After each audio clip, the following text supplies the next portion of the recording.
क्यों मसीही लोगों का जीवन का स्तर उपर नहीं आ रहा? क्यों मसीही कलीसियावां उपर नहीं आ रही? क्योंकि मसीही कलीसियावां ने कलीसियावां दे विच आत्मा काम कर रहा, ठहराव दा आत्मा उन्हें लोग ठंडे कर दिते। ਇਹਦਾ मतलब ਇਹ स्पिरिट ਦਾ ਕੰਮ ਹੈ ਬੰਦੇ ਨੂੰ ਗਰਮ ਤੋਂ ਪੂਰੀ ਤਰ੍ਹਾਂ ਠੰਡਾ ਕਰ ਦੇਣਾ। ਬੰਦਾ ਕਹਿੰਦਾ ਠੀਕ ਹੈ ਜਿੱਦਾਂ ਲਾਈਫ ਚੱਲੀ ਜਾਂਦੀ ਠੀਕ ਹੈ, ਪ੍ਰਾਰਥਨਾ ਹੁੰਦੀ ਨਹੀਂ ਹੁੰਦੀ ਕੋਈ ਗੱਲ ਨਹੀਂ, ਨਾਰਮਲ ਲਾਈਫ ਸਟਾਈਲ ਹੋ ਗਿਆ ਉਹਨਾਂ ਦਾ, ਚਰਚ ਜਾਣਾ ਨਹੀਂ ਜਾਣਾ ਕੋਈ ਗੱਲ ਨਹੀਂ, ਉਹਨਾਂ ਲਈ ਹਰ ਇੱਕ ਗੱਲ ਕੋਈ ਗੱਲ ਨਹੀਂ ਬਣ ਗਈ।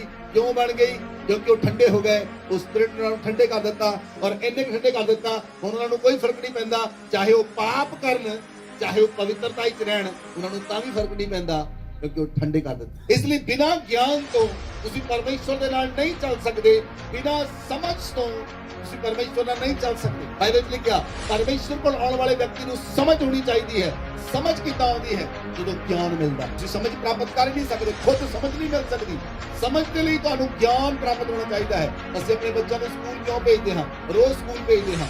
एक साल अपने बच्चों को स्कूल ना भेजो। लॉकडाउन से देखा बच्चे डल हो गए, क्यों डल होए? 2 साल बाद बच्चों को समझ नहीं आना, समझ नहीं आना, बच्चों को समझ नहीं सी आ रहा, कुछ बच्चों को मैथ नहीं समझ आ रहा, बच्चों ने 2 साल तो मैथ नहीं पढ़िया, तो बच्चों को ज्ञान मिलना बंद हो गया।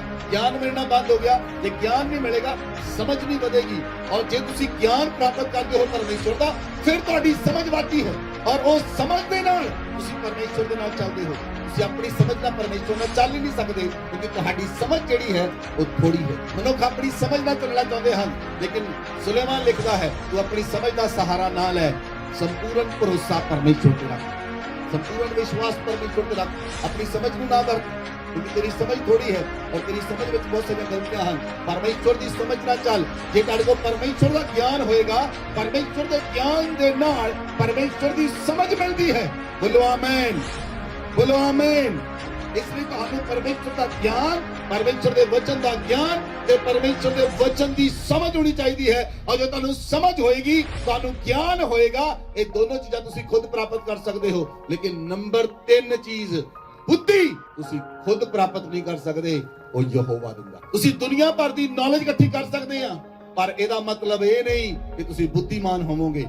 ये नहीं एदा मतलब। एदा मतलब ये नहीं एक बंदा प्रोफेशनल बन गया, डॉक्टर बन गया और वो बुद्धिमान होवे ना होवे ये कोई कह नहीं सकता। बुद्धि परमेश्वर दिंदा है।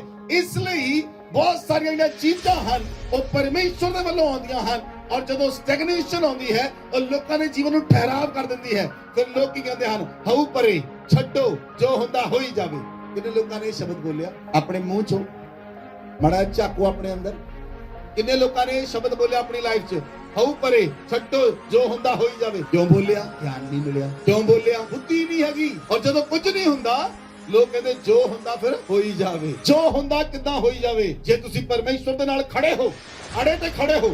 अड़िया ते खड़ा कौन रहेगा? जिसको ज्ञान ते समझ है वो अड़िया ते खड़ा है। हालेलुया। 18 साल मैंने प्रभु हो गए, बहुत सारियां प्रॉब्लम्स देखियां, बहुत सारियां समस्यावां देखियां, असि अड़े ते खड़े आज तक खड़े रवांगे मरदे दम तक। क्यों खड़े रवांगे? क्यों परमेश्वर ना रवांगे? सानू ज्ञान भी आ गया ते समझ भी आ गई, और आज ये अनुग्रह तुहाडे सारे उत्ते आएगा यीशु मसीह दे नाम विच। ये अनुग्रह तुहाडे सारे ऊपर आएगा।